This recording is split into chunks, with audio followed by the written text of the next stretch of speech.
ایک روز حضرت ابراہیم بن ادھم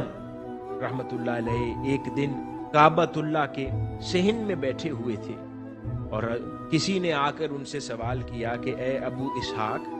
استقامت والے کی علامت بیان کیجیے، صاحب استقامت کی علامت کیا ہوتی ہے؟ بڑی غور سے بڑی پیاری بات فرمانے لگے،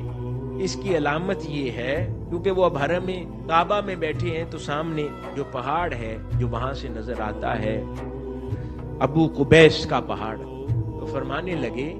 کہ صاحب استقامت کی علامت یہ ہے کہ وہ ابو قبیس پہاڑ کی طرف اشارہ کر کے اپنی جگہ سے ہٹ جانے کو کہے تو پہاڑ ہٹ جائے۔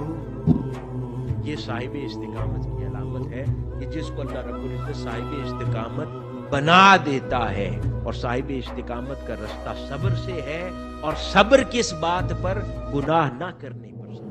اپنے نفس کی خواہشات پر قابو پا جانا، کیونکہ نفس جب اس کو برے اعمال کی طرف آمادہ کرتا ہے وہ اس پر صبر کرتا ہے، یہاں تک کہ اللہ پاک اسے صاحب استقامت کر دیتا ہے۔ تو آگے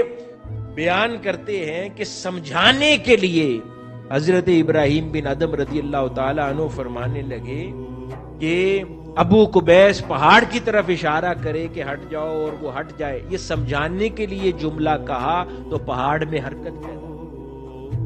تو وہ فرمانے لگے ابو قبیس کے پہاڑ کو تمہیں ہٹنے کے لیے نہیں کہا، سمجھانے کے لیے، وہ پہاڑ اپنی حرکت سے رک گیا۔